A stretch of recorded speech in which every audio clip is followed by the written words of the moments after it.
Well, good evening and welcome to the Late Late Game, hosted by me, Mr. BigJams, aka Dan Offen, with my good friends Nomad and Kips, on the platform that Beastcoast have provided us, where we're going to be running through all of the day's action here at TI10. Not here, it's far away, we're nowhere near TI10. Over there in Romania, TI10. Nomad, talk me through your day with the International so far. What was so exciting about it for you? As you can see, I look like complete garbage, and that's because I literally haven't moved from this spot since the morning show. I've just been sat here solidly. I'm thirsty, I'm hungry, but nothing could draw me away from the Dota. I mean, it was an awesome day. I watched everything single series, back to back, live. It was awesome. I mean, if there's, I kind of said that though. When I saw the schedule, I was like, all right, that day's a write off. Like, I'm not organizing anything on that day. I'm just telling everyone that I'm busy, and I'm just going to sit here and I'm just going to, like, marinate in my own disgusting juices whilst I enjoy and gorge on the Dota all day. And then I'll become a competent human being again until the weekend when obviously the finals start to kick off. And yeah, that's going to be my game plan. And I stuck to it, which I'm very proud of. But yeah, Kips, how about you? Um, I honestly, this was a day full of upsets here. I think the only there were a couple of games that were looking pretty close, right? But I think the only one that really went according to plan, and even then they slipped up a little bit at the start, was IG versus Team Spirit. And the rest, a lot of games that I think a lot of people are going to be surprised by the results with, as was I, by the way. Let's go into those results then. That was a perfect segue. What was your biggest surprise for the day? What was got you on the edge of your seat? On the edge of my seat. Um, for me, I think the closest game of today was either the first one of Aster, or sorry, excuse me, IG versus Team Spirit, or later on the way that indeed a Quincy crew managed to weasel their way past Team Aster in the end. There's a Yeah, certain Quincy Curasta for me as well. That was a ridiculous game. certainly a weaseling, and we'll talk about it, I think, later. But it could have been, and I was very excited because initially we were going to have Neff on this show, and when Undying left, I did feel it could be the worst day of NA Dota ever, and it might be quite exciting to bully Neff for the evening. But NA pulled it through, so we're doing all right there, and Neff has retreated to his hole in order to feel happy. Let's talk about the first series then that we had for the day, which was that Team Spirit game. That was a bit of a surprise. What did you think about that, Nomad? Well, yeah, I mean, Team Spirit taking that first game in the sudden turnaround where they just decided, hey, we're gonna win this now, and that's exactly what they did. Awesome showing from them. Like, Team Spirit are showing the makings of what could be an incredible team with just like a bit more experience. You know, I mean, they're already really good. They're in TI upper bracket. You know, unfortunately, they did end up losing to IG, but they take a game off them in the process, which should be, you know, they should have their chins held high, and they put up a really awesome fight. And even in the two games they lost, like they were still putting up a really good fight against IG. They were not just rolling over. They weren't stomped at all.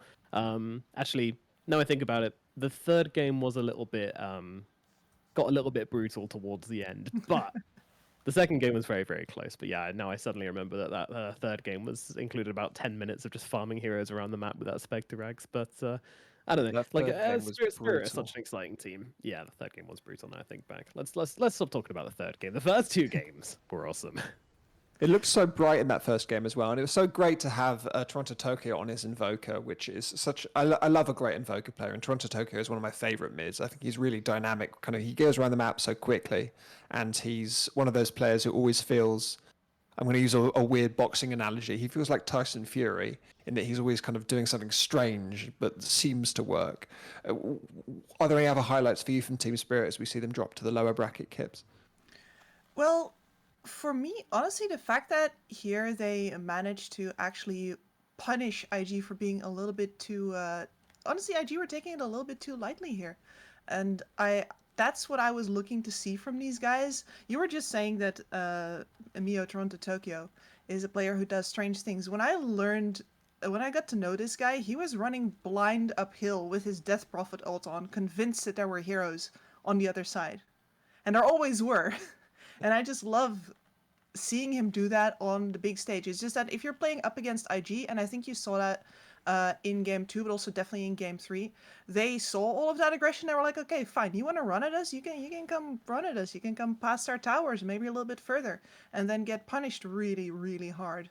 And I think that there ultimately lies the difference in quality between the teams. Like IG made that adjustment, and from there on, it was just over. Team Spirit couldn't really shift gears.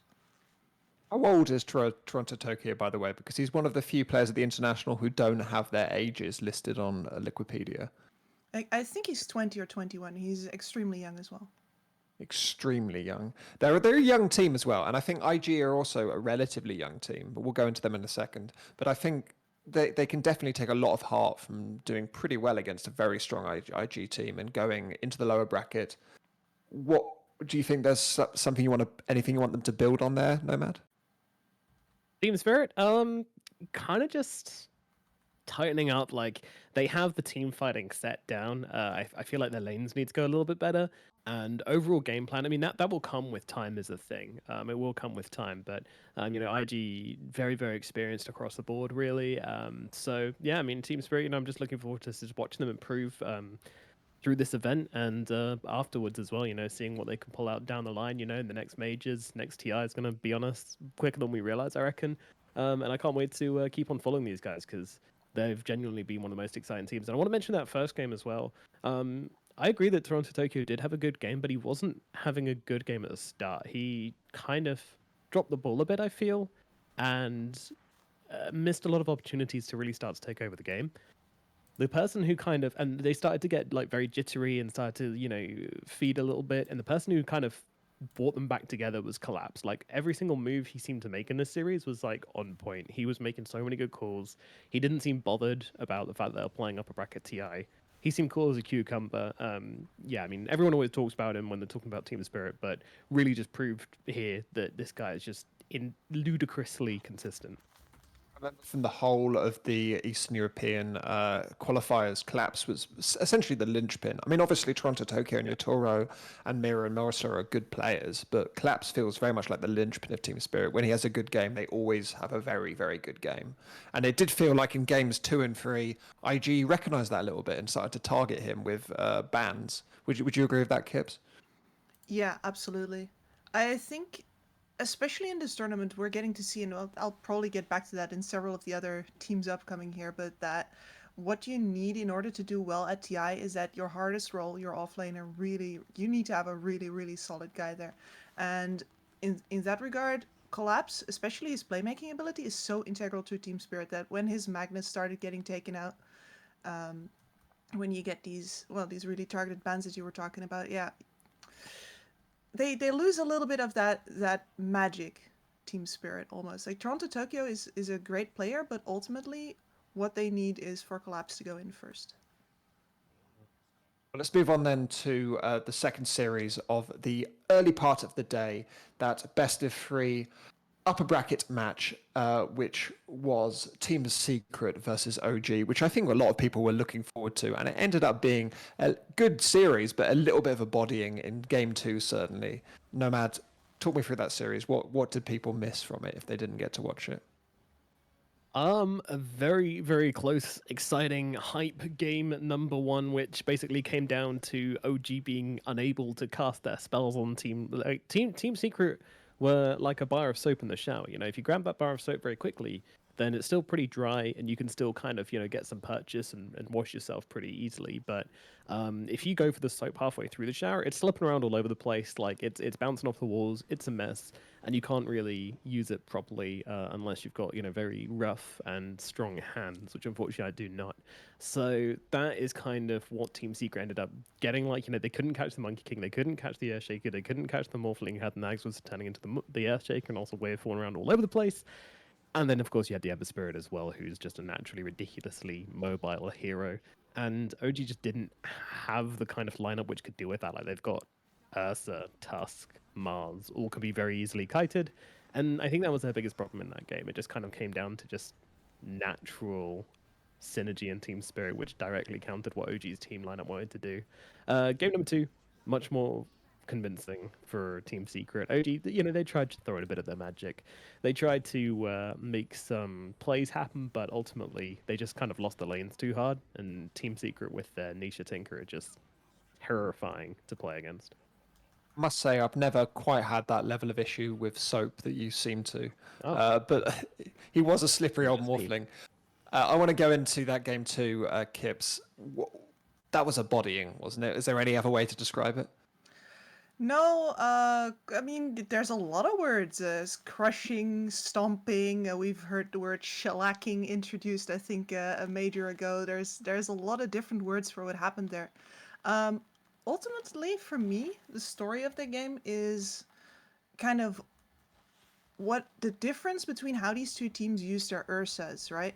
OG is always a team that really focuses on this one carry, like the concept that they got with Ana, where in the first game they have a core IO to go with that Ursa, they have the alacrity from Thompson to put on him, but in the end the Ursa can't really do it alone. And then Team Secret in that second game just use Matumba Man as this tire iron to pry OG apart, and behind that is Nisha. And OG just never gets to that Tinker with the. They have decent tools for catching people up, but they just don't have the time to get there. Between Matumba Man, who's always up in their faces, and of course the threat of the Zai RP, there's not really anything for them to do there. And then added to that, by the way, is the outdraft. I feel like the panel didn't go in hard enough on this, but this Enchantress pick versus both the Elder Titan as well as the Monkey King, where you can take both of their self buffs off, that's huge. And good. you get that win at the start of the draft. It's honestly, any other team than OG would have probably GG'd out way earlier. Is this the team secret we've been waiting to see, would you say? Yes. Yeah, I've been wondering, because I'm not usually a believer in saving strats or in holding back, but I think both IG and Secret did that. IG held back, and Team Secret definitely saved strats here. They wanted this Morph Shaker for OG with all of their reach and mobility, as well as they wanted this Tinker with the ultimate just kill power, because that's a murder hero right now, versus one of the highest kill count teams in this entire tournament, which is OG. Anything to add to that, Nomad? Oh, she kind of hit the nail on the head there. There we go, nail hit on the head. OG dropping down into the lower bracket, sunk like a nail hit with a very, very heavy hammer, with Team Secret remaining. They're going forwards to face up against IG. I think that's going to be a big one, and we'll talk about that next. But first, I want to go into the lower bracket 4 matches. It was an NA and SA bonanza with all four remaining American teams playing. And if I think he's ready, we're going to bring in the wonderful Sammyboy to help us talk through those 4 games. If he's ready to hop on in. Yeah, hello. Yeah. Hey, bud. Are we good? We're good, I think. I can certainly hear you. And I believe you're on the stream. Excellent. So talk me through the first of those matches, the Undying one, Sammy. What jumped out you about that? To be honest, I think the draft jumped out as me as I think it was definitely Fnatic favored. I think the Legion ban would be really, really good instead of the Pango. I mean, I know as a Naga player, I think I played Naga maybe the most, I don't know, in the DPC. Legion is like number 1. I don't think any other hero besides Legion would do what it did in that game. So I think it was a great, last pick Legion game, and the lanes didn't go so well. The Naga was under pressure, and kind of snowbally game. I don't know. Fnatic, I think the Furion too was super impactful. The Furion was blocking all the Naga's camps over and over, really messing with his GPM, and Tomato could never really safely get to the enemy side of the map to start cutting waves. He always felt threatened, right? He couldn't go there unless his team was with him, and yeah, they kind of just got out GPM for a while, and game got snowballed. You've played against sorry, Nomad. You played against Undying a lot, I would say, as in part of NA. Is that the Undying that you're used to seeing? Because it felt quite different to what I'm used to seeing from them. Yeah, no, I was not expecting the Naga for Tomato. I thought they were gonna go for something more comfortable for them, like a Spectre. I mean, I think Tomato Spectre has been owning this whole tournament, something like that. Picked up a little earlier. I mean, they really like to scale. Bryle is kind of a greedy mid player too, and so generally when I think they have the most success, I mean, when I think about like when they beat EG, right? They have this Darkseer Doom, duo semi cores as well that are going to scale the entire game. And when they're allowed to kind of pick greedy heroes and play for the scaling game, I think that's when they're at their best. But in that game, I don't think they're ever going to scale in that game. So it's kind of a difficult spot. I'd like to get a little bit spicy in here. I don't know if you saw Miracle's tweet. This is the Yeah, I saw the SEA tweet. Miracle. Yeah, so basically he said on Twitter, with zero understanding of the hero, Naga is an absolute garbage pick in any game, no matter what matchup. Thoughts on this, Sammy Boy?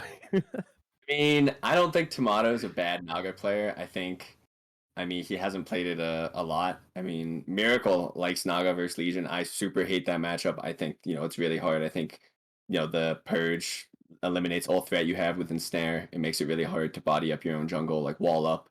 Um, so I think it was not that free a Naga game, but I also think Tomato was very pressured. I mean, I think the lane is pressuring first off. I mean, Legion Q nukes your illusions, and you don't really have Yeah. any. It's actually a hard lane. It's not easy. So he's already under pressure, and when you feel pressured, especially in a TI elimination game, I mean, absolutely, he should be like deep in the enemy jungle trying to cut waves, but he doesn't really have great info to play off of. I mean, if you watch the game, they didn't have super deep wards. They didn't have a lot of vision on the enemy for the most part.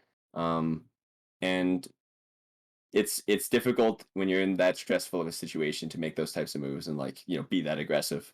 Because one mistake as carry can super nuke the game, especially when you're playing Naga, right? There's a hero that's hyper farming everything, and if you die, that means your team gets nothing for a full minute. Yeah. Also, they had no threat on the lane. I think this Enchantress really wants a carry that will have threat on what's in front of it, right? But it was because this Legion pick, last pick Legion into this Naga, there was no threat anywhere for this Enchantress. Dubu's level 6 at 12 minutes. There's no pressure anywhere, right? So Yeah, it yeah, becomes felt really very hard, really underwhelming on fast. DB, unfortunately. Yeah. If you were to do a bit of a post-mortem on Undying's TI, would you say it was good from them overall? Yeah, man. I think they played pretty well in the group stage. I mean, obviously they didn't make upper bracket, but I think they showed that they're a contending team that can compete with anyone. I mean, I would say I knew that all year. I lose to them in every DPC season. They're a good team. They work hard. They have high skill players. They work together. They can easily compete with everybody. So, I think they proved that, and it sucks to see them go out so early. But, yeah, I think they did good. There we go. Kips, you know a lot about Fnatic as someone who spent time in Southeast Asia. I'm bigging you up there as an intro, but I hope that's not untoward of me. Talk to me about the Fnatic game there against Undying. What do you think they did particularly well? Honestly, I think that this lineup is, if you look at all of the different heroes that they pick here, the biggest problems that Fnatic has often is getting everything to flow together as a team. But they have a ton of pick-off potential here, a ton of reach, a ton of vision. These players can just almost play this like it is a pub, especially when the lanes went as well as they did, thanks to the signature Death Legion commander pick there as well. And you really can just get the snowball rolling. You can meet up with this guy first and with this guy later. And these are all extremely high-skilled players. So once they get the space to play like this is exactly what they want to have happen. So it was almost an ideal scenario for them. Great, and they're going to be moving on to face up against Team Spirit. We will talk about that in the end of the show. But first, I want to move on to that Quincy Crew versus Team Aster game, in which I think a lot of people were beginning to count Quincy Crew out until I think probably 30 seconds towards the end. Sammyboy, were you also pessimistic about their chances? Yeah, I mean, I think they played the game for the most part pretty well. I mean, their draft kind of has to play very chill and very ratty, and they have to really outnumber the enemy. I think they were a little nervous. I mean, I think Quinn is overcommitting a bit too many times. I think there's definitely some overextensions where in reality, they can't really kill anybody. They don't have the damage. They have to just chill and reset and play the long game. But for the most part, I thought they were playing pretty relaxed, trying to play the long game, trying to stall it out. And after I saw, I think Quinn said it in the interview, after Aster started going for Throne, I think I knew they were gonna win. It looked like man, they're gonna outnumber these people. This is gonna be really bad for Aster. So, I had faith. I thought they were doing okay.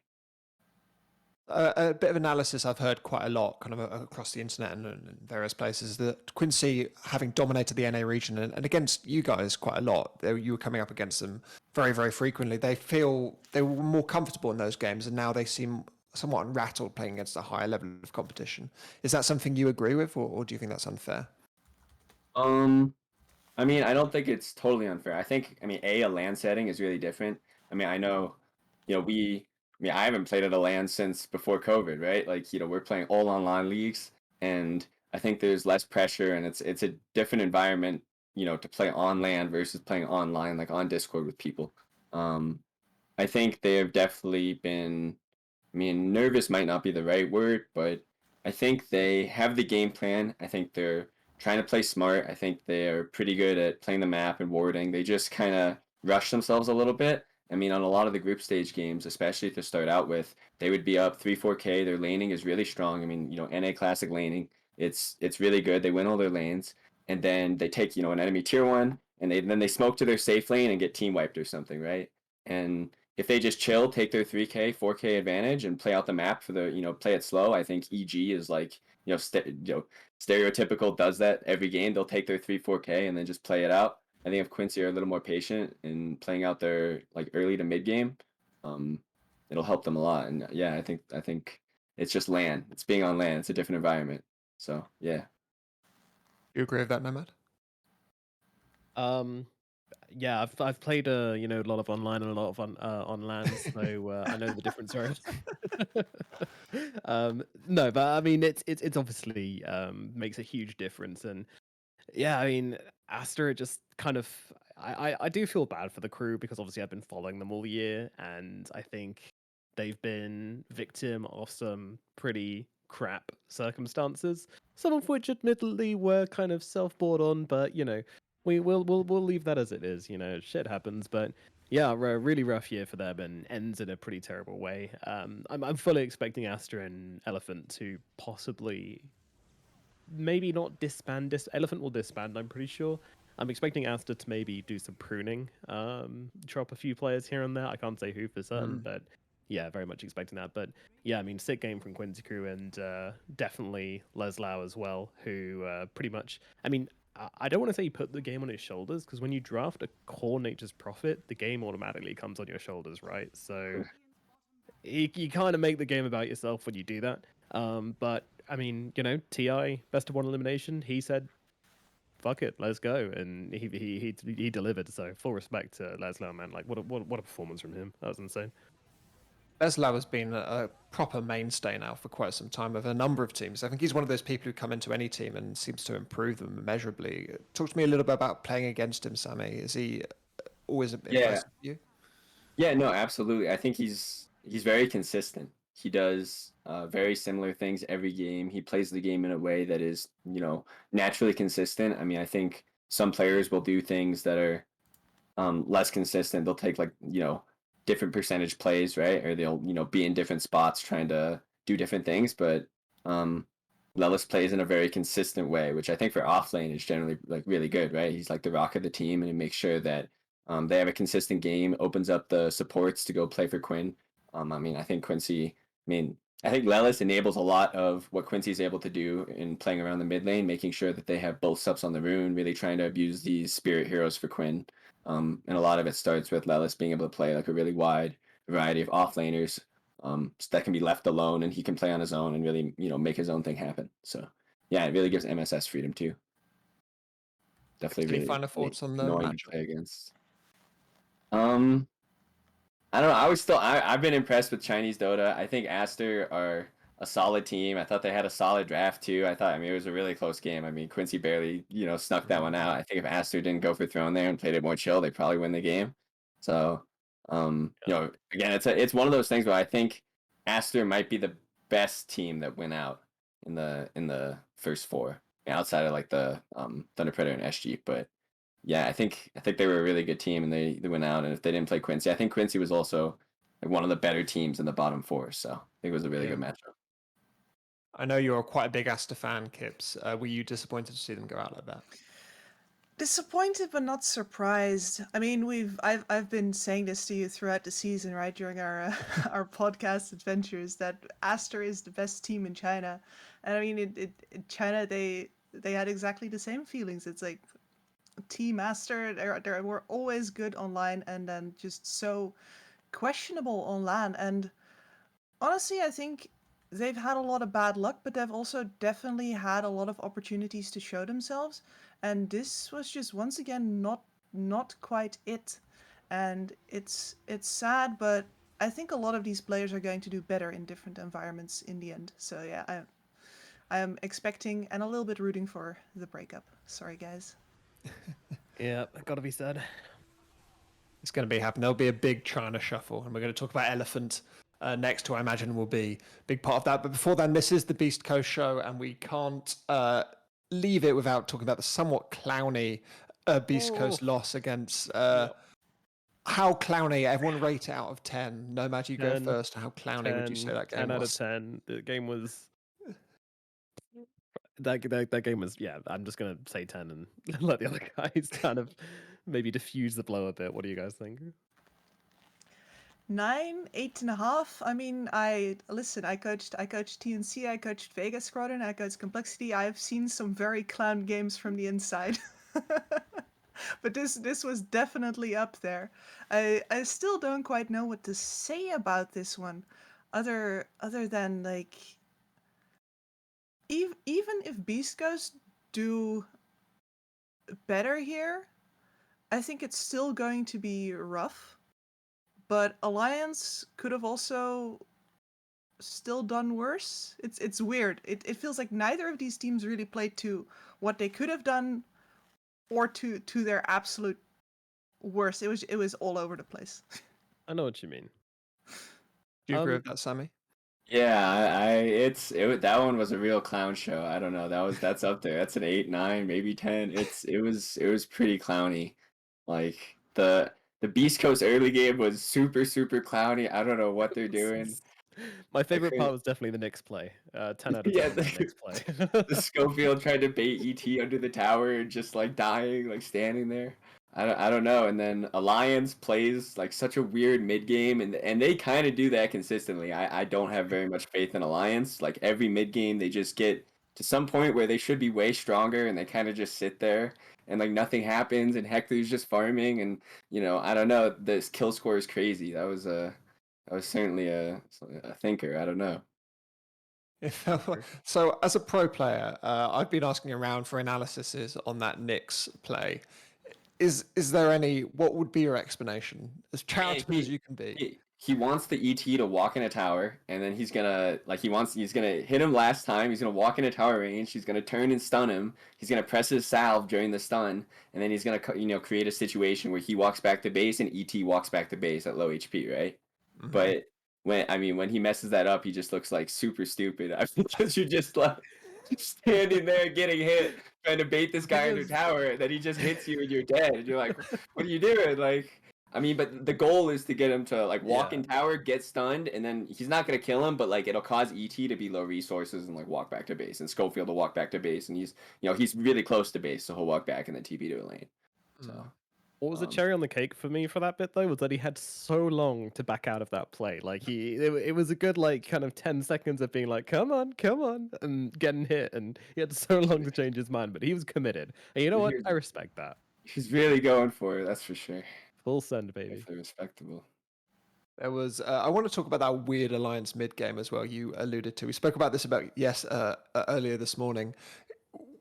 Should Alliance have closed that out much quicker, or was there any? Absolutely. They have Ag Spectre. They can kill anybody. They just need to press smoke and place some vision down so that they can see people passing through. They can see where people are going, and then just press smoke and look for jumps in between, because the subs are gonna expose themselves. Like these Beast Coast subs, they're saying like everyone will feed, and they are exposing themselves. But Alliance is kind of just chilling, like spread out on their side of the map. I don't know. I feel like they should just. Even though they have a Spectre and they're playing to scale, I guess, I feel like they should up the tempo.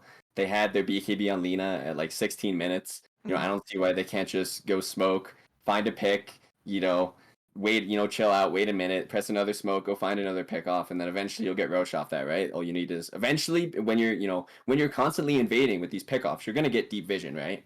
And that deep vision is then gonna allow you to take an early Roche, right? You might either get a pick or you're gonna realize that they're like TPing to the other side, right? And you'll walk in a Roche. Like you have radiant advantage too.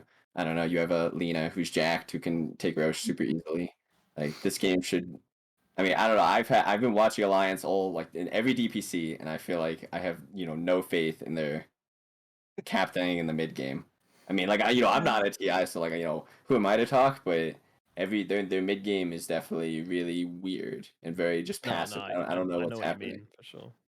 Yeah. I just don't know what's going on in their comms. Like it seems like no one in their team is talking, and they're just kind of like not sure what to do, and so they just play it out, and then eventually they get to like Nico Baby gets items, and they're like go or whatever. Like I don't know. I think they're all waiting for Nico Baby or something, so it's kind of weird. It's a strange team. Kips, do you agree with that? Yeah, what's the weirdest for me throughout this season is that I've seen, and especially in this game again, I've seen Limp sit on his hands a lot. When I worked with him, this guy basically just won his lane, started snowballing, and then eventually he lost his way somewhere. If the train went off the rails at all, or we won. But by now it seems that he doesn't even really want to get the train going anymore. Like maybe there's too much responsibility on him. Maybe he's learned throughout his season that it's not working out for them, but he also doesn't know what else to do. So yeah, to me as well, that BKB window from Limp on the Lina really stood out. Like Chris Luck doesn't have his BKB yet. He got absolutely trounced in lane. He's food every time you get him, but they just didn't do anything with that. And I Can I ask you, yeah, I Kips? What do you think the comms was like on the Beast Coast side during that match? Because you said you've been in the room in games like this. What's going on? What is happening in the comms? well, I have heard people say that Beast Coast is extremely noisy to the Yeah. point where you gotta wonder how they, get anything across at all. And my take on that is that probably they don't need to anymore. They know exactly what the game plan is. The game plan is we get K1 farm, and you only get a creep if you're going to buy a game-winning item with that. Otherwise, it's K1s, and the rest of the time is just space making. And they are very much on the same page with that. So I don't think they need to. But in these clown games, where if you've been loud all the time, nobody can step up and say, all right, guys, smack their hand on the table, all right, now it's enough, we're going to straighten up our act, we're going to stop chain feeding and get this game under control. You can't do that anymore because it's been loud all the time, and I figured that that's one of the things that might have happened during this game. Sammy, you've played against a lot of South American teams this season with Yeah. the kind of cross-regional stuff. It's been a rough Yep. tournament for South America, I would say. Yeah, it has. If you were to do a brief post-mortem on that, do you think it's just that the region's not strong enough, or have they been unlucky? What would you say? I think, I mean, there's a couple things I'll say. I mean, first, you can say that like only true good teams, no matter what the patch is, they're gonna play the good heroes and they're gonna be really good. I would say South America, a lot of the heroes they had been playing leading up to TI were probably not that very good. I don't think they had a good idea of the meta coming in. I think that going into the first major where Thunder Predator did really well. I mean, they were kind of the people defining the meta. They were the one picking the Wind Ranger. They were the one picking the Furion. They were the one kind of they were setting the tempo for themselves, and they had, they were confident in their meta, and they were confident in what they were going to pick, and they're making people respond to them. I think South America didn't really have. I mean, they don't have great practice first off, but that's kind of a side point. But I don't think they had a great idea of the meta coming in, and I don't think they correctly. I mean, I guess you could blame Fear. I guess is the coach for Thunder Predator. I don't know who coaches SG, but like I don't think they reacted to what was happening in the tournament, the heroes that were getting picked. How people were playing very well, and I think that inexperience in that area and being able to adapt to a tournament, which is really hard. I mean, that's one of the hardest things that I found, like going to LAN, is that the heroes you come into the tournament with might be complete garbage, and you might have to pick all new stuff, and you got to react on the fly to what people are doing, and that part's really hard. And I think that's the part where South America kind of, I mean, not to be too harsh, but kind of failed. And but this is all experience, and I'm sure at future tournaments, they will take that experience and do a lot better. I'm sure they learned a lot of lessons. So yeah. From what you know of the teams, do you think it will be a bit of an inquest? Because, like, for example, when China did badly at an international a couple of years ago, there was Yeah. effectively an inquest in the entire Chinese Dota system to create a more successful system, which we're now seeing, I guess, the fruits of. Does something similar need to happen in South America, in your opinion, or is it just a case of I mean, growing? I think it's happening. I think South America is growing. I think North America are the ones that are like super not good, like not growing. Our scene's kind of, no one is really playing. South America actually has a pretty thriving like D3, D2 scene. There's lots of teams consistently competing, trying really, really hard. I think South America is on the rise, and in the future, I think they're only going to get better. I mean, I would say I agree with what you said in regards to maybe North America, honestly. But I think South America is a thriving scene with a lot of young players that have a lot of talent, to be completely honest. So, yeah. Okay, well, moving on to North America, another North America team did win today with EG taking over a disappointing Elephant. Sammy, why don't you give me your cliff notes on that match? Uh, EG played their own game. I thought the drafts were pretty even, maybe a little EG favored. I thought the Night Stalker was really good. I thought basically whoever got BKB first in this game was going to win. EG won their lanes, I would say, at least, slightly favorably. They found the key pickoffs in the early game to snowball their Void Spirit. Storm Spirit had a pretty rough game, and especially when you're playing these drafts that are very similar, like I would say both teams were pretty similar drafts. It's a lot on these spirit heroes. Like, can you enable these spirit heroes? Can you get them power runes? Can you get them pickoffs? Get them experience? I think EG just played a cleaner map game. I mean, that's what EG likes to do. EG likes to pick these mobile spirits and play a map game. And they're one of the best teams in the world at playing that map game. And I think they kind of just outmapped Elephant pretty much. And they also have way better vision, like Night Stalker Luna at nighttime. Like they just keep fighting during night. Like they had vision. Not only did they have better wards, I mean, they had deep wards. EG's really good at like smoking really far, getting a deep ward, and then walking back and breaking the smoke so that they don't expect the ward to be so deep, stuff like that. But they also had really good vision getters in Night Stalker and Luna, and they played around that really well, abused their vision really well, and kind of just took a clean game. I would say pretty easy for EG. Anything to add, Nomad? Yeah, I mean, just kind of disappointment from Elephant. I mean, actually, I think Kips wanted to touch on this one the most. So, I'll let you step in, and I'll just do the end of day shift. The sweeping up the floor afterwards, Kips. Thank you, Nomad. No, I just really wanted to say that I saw a bunch of other analysts as well, really, rooting for Elephant, really expecting them to do well based on the names that we're seeing here. But if you've actually looked at China this season, then yeah, there's been sort of a road upwards for Elephant. You could see them improving, but it wasn't fast enough. And I really think, I especially feel for ROTK. I mean, we could all see how much emotion he puts into this. But if you're a coach and you get brought into a team that already has an established culture, then trying to change it afterwards is double as hard. And I just really think that they got off on the wrong foot all the way at the start of this season and that they were never going to go very far here. I think that's arrogance. Because there's everyone goes such great players, they're going to get through on the strength of players alone. Is that the issue? Maybe. Not arrogance, but there's certainly a thing to be said for the fact that they don't really have any new blood in this team, so they're all going to be pretty set in their ways. Most likely, they've all been star players on their lineups and gotten it their way several times. There's also this assumption I notice a lot with experienced players that happens is that you sort of like, okay, we're all good players here, so we don't have to talk about like the basics of how we're going to play this game anymore, and you get this weird disconnect where nobody has quite agreed on the plan during the game. Now, afterwards, they'll say, oh yeah, we should have done this. But during the game, nobody is 100% committed because they haven't spoken it out. And those are all things that can go wrong with experienced lineups. I don't want to say that that's exactly what happened here, but there's a lot of ways for it to go wrong that aren't necessarily arrogance, but are also could definitely be helped by just being way more thorough.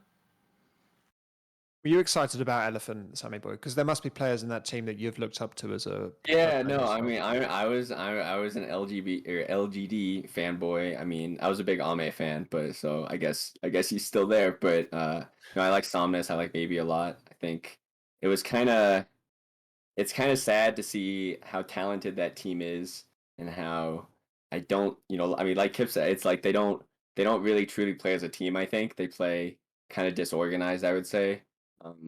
I watched I watched most of their games in the Chinese DPC, and I thought that most of the other Chinese teams were more teamly than them. Um, I think that they play off a lot of talent, but it's not enough these days, I think. And I think I think they'll roster change and they'll switch around. It's always good to bring new people in and bring new ideas in, right? Because like again, same like Kip said, you have all these ideas and you've been playing together for so long. I'm sure that they aren't talking about the basics anymore. And I think if they play with other people and bring in new ideas, probably see them do a lot better because there's a lot of talent on that team. Like they're really really talented players. So Yeah, the thing I want to mention about that team as well is that they started the season with Red Panda playing for them on the Mhm. Pos 5, and that was like the one young player on that team, the one unproved player on that team. And I think that guy's got a ton of potential, honestly. Like I really like Red Panda. I love watching him play 5, and his Brewmaster and all this stuff. And you could just tell that he'd become the scapegoat of the team, and then they kicked him, and they're like, "Oh, now he's gone. We're gonna do great because we're all these amazing players together." And I think that was the point where they kind of had to face the truth that this team just wasn't working, and there need to be some fundamental changes in all of them together to actually make this team work. I'd hoped that that would come secondary at TI, and their experience and the motivation of that TI magic would come to them, being such experienced and good and skillful players. I was almost expecting it, but it didn't happen. They're gone now, and that's going to be it for Elephant, I reckon. I want to close up on this by talking again about EG, because EG were, I think, a lot of people's pick for the top four of the. Many people might have said they were going to win. A lot of people probably said they were going to come second, as is their way. Are they now going to kick on? Do you think, Sammyboy, from what you know of the team, is it now momentum time, or do you think that's not enough for them? no, I think that they'll make a run. I don't know if they'll. I think there are a lot of really good teams this year. I mean, the Chinese teams are pretty ridiculous. The way they play Dota is so high pressure. LGD in particular is just like unbelievable. I don't know how you win against them. A lot of the times the games look over at 10 minutes. I'm like, oh, GG man. Um, so I think EG's gonna have a rough time versus China, but I think they'll make a run through the losers. I think they. I mean, who do they play tomorrow? They play. Is it not decided yet? I think the loser of um. Then they're not playing the day after tomorrow. Is it a? Do you know who they play against? It's like T1 or LGD. The So loser of Vici VP. Oh, VGVP. Okay. Yeah, I think they'll beat VG or VP. Honestly, I think they'll make a run. So I think it's enough. I think that they're really high skill. I think their map play is still. I mean, for both the first two majors, I would say they set the standard for map play. So Absolutely. Depends on whether we see Virtus Pro on online or Virtus Pro in LAN mode, because those are two very different beasts. true they that. looked quite lanny so far. They looked all right, Virtus Pro. So we've got lots to come on there. I think that's going to be all from us this evening. So thanks so much for joining us, Sammyboy. We've covered so much. We're going to preview everything tomorrow in the Beastcoast morning show with the upcoming games there. Lots to talk about in that show. But any final thoughts on what you saw today from NA, Sammyboy, as we close up the day? Uh, just go EG, go Quincy. I think they're playing good Dota. I think they're both set to maybe make a run. I think it'll be close games in their next series. Thanks for having me. Thanks for coming on. Nomad, how about you? Closing thoughts for the first day of the main event international? Some awesome Dota. I mean, rest in peace to the teams which went out today. Would have really loved to see a bit more coming out from Undying and Beastcoast, and Asta, but alas, it wasn't to be. And yeah, really excited for the future. Some awesome games coming up. Really excited to see. Even now, I have no idea who's going to get second place. I know who's going to get first place, but I have no idea who's going to get second place. Yep, so I'll let you have the closing thoughts of the day then. What would you say about this fine day of Dota? I really liked having all of the upsets, and especially and at least the one that I didn't really dare to believe in was Fnatic's win. So they finally got it through to another round. It's been a while since Fnatic went deep at a TI. I seem to remember being there once, and I'm hoping to see them do well again because I think these guys are fantastic. So they are my underdogs that I'm going to keep an eye on purely out of bias. Well, in the upper bracket, I hope to see LGD show us what they're made of. already shown us quite a lot what they're made of, and it looks pretty strong. Well, that will be all from us. So thanks so much for listening, and thanks so much to everyone for joining me, Nomad, Kips, and Sammyboy.